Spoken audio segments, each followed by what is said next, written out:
In today's video, I'm going to be explaining all the reasons why I strongly believe that English teachers have lied to you about learning English. And I'm going to be revealing the truth about learning English too.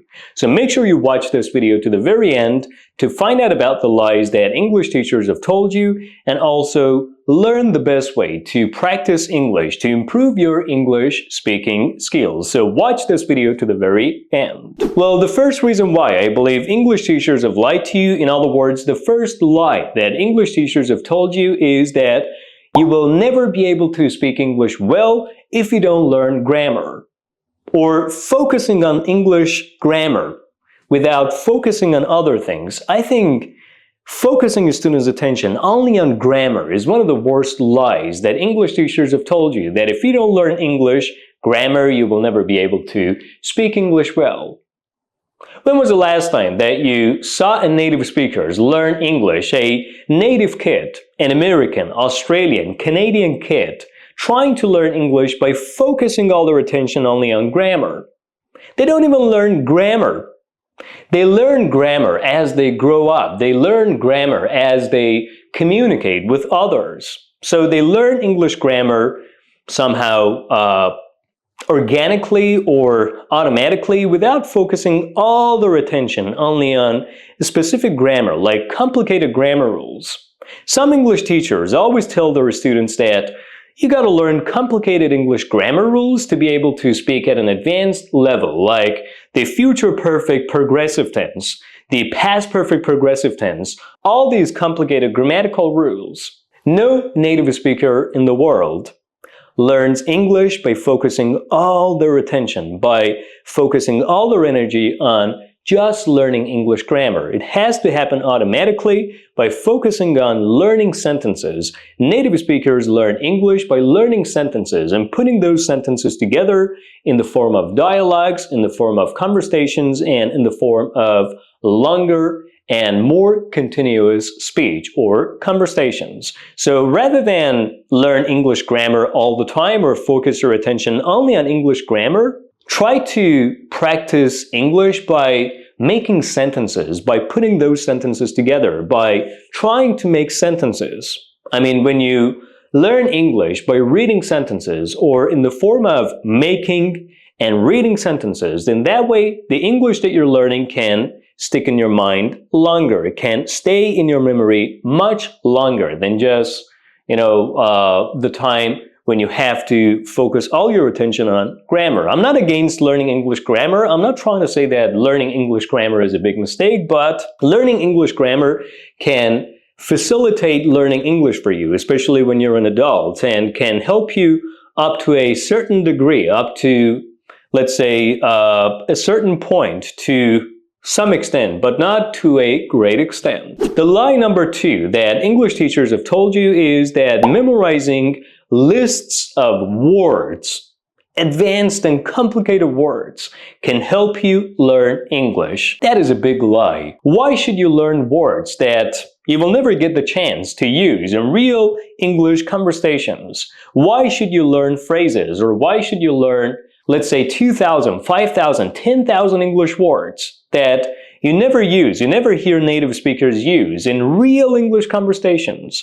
Rather than learn lists of words, let's say 5,000 essential words, 10,000 essential words, 20,000 essential words, 200 million essential words. Try to learn the words that are commonly used in English that you hear native speakers use. Try to learn words by watching movies, by reading books in English sentences. When you read an English sentence, it consists of a couple of words. Try to focus your attention on those words that you see in the sentences that you read by, reading books, by watching TV. Those are the words that you need to learn that are practical, useful, and common enough for you to learn. Not just, books consisting of 20,000 words, 20 million essential words, 514 essential words, 20,000 essential words that you must know.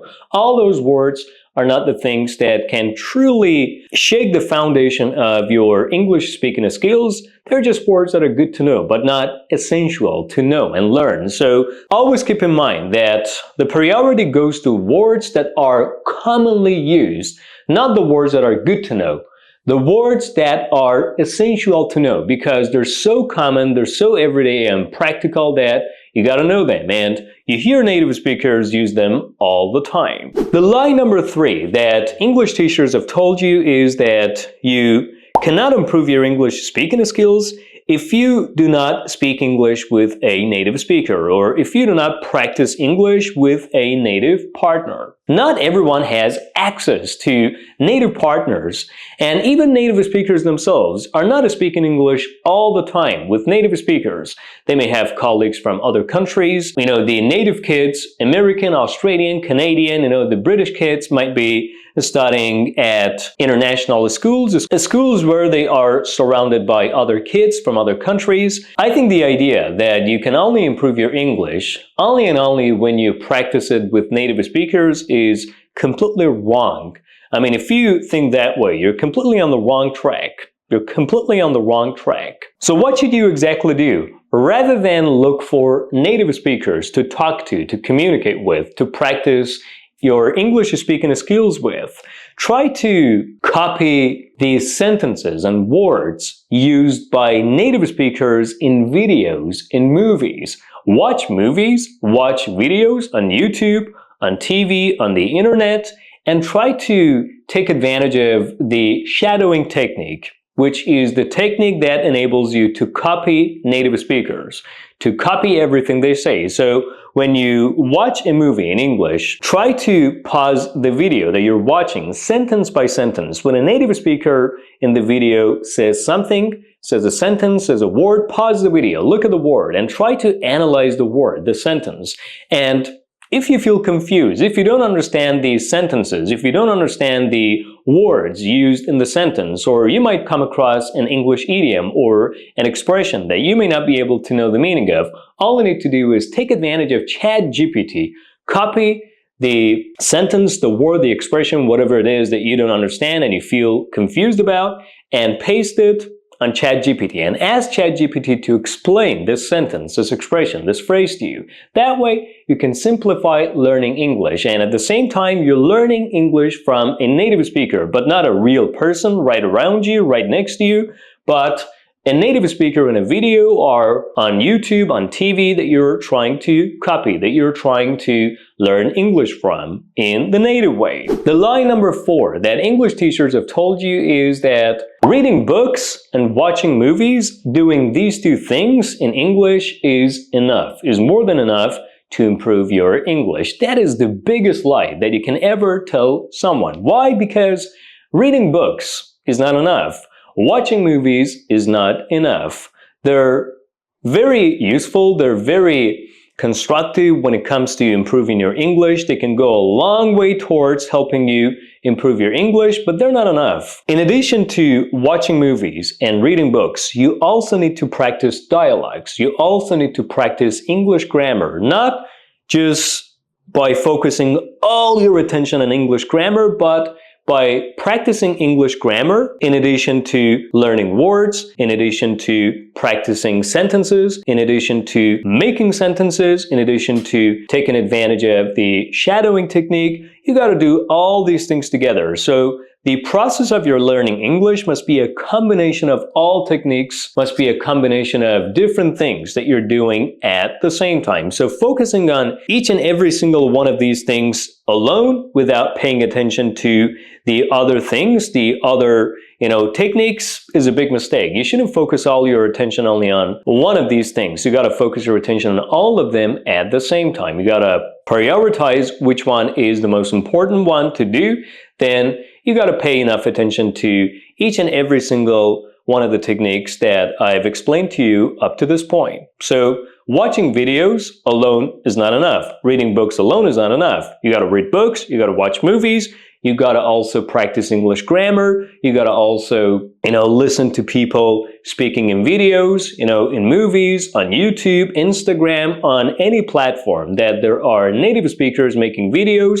You gotta also practice making sentences. These are all the things that you gotta do all together, in order to improve your English speaking skills. And now I'm going to be revealing the truth about learning English. The truth, the shocking truth, is that English fluency is way easier, far easier than you think. English fluency isn't all about perfection, it's about confidence.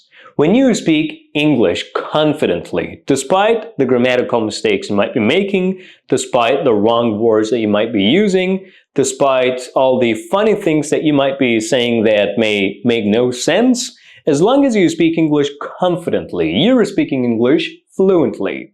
So fluency isn't all about perfection, isn't all about learning a lot of advanced grammatical structures, learning the advanced words, phrases, idioms, collocations, all the crazy things that even native speakers don't know the first thing about. It's all about speaking English confidently. You need to use what you know confidently, with a lot of self-confidence, and that is called fluency. I have seen people speaking English with a lot of crazy grammatical mistakes made, but because they're putting the words next to one another quickly and confidently, you feel that they're speaking English well, despite all the mistakes that they're making. I have seen people speaking English by using the simplest words that you can imagine, the simplest possible words that you can imagine, but because they, were speaking English confidently with a lot of passion and, a lot of self-confidence, they gave you the feeling that they know how to speak English and they're speaking English well. So English fluency isn't all about speaking English perfectly or isn't all about perfection, but rather speaking English confidently and passionately. That's about all, guys. So fluency is way easier than you think. Mastering English fluency is far, far easier and simpler than you think. Rather than focus your attention on learning crazy, complicated, advanced, mind-boggling, sophisticated English grammar, idioms, collocations, words, and those sorts of things, try to upgrade your conversational skills, try to enhance your self-confidence to be able to use all that you've learned as best you can, to the best of your ability, to be able to show others that you're speaking English fluently. And that's about all, guys. Thank you for watching today's video. Make sure you share this video with all your friends to help them find the best way to learn English and avoid all the lies that they've been told by English teachers. Make sure you like this video in support of this channel and subscribe if you haven't done so already. I'll be back soon with another video.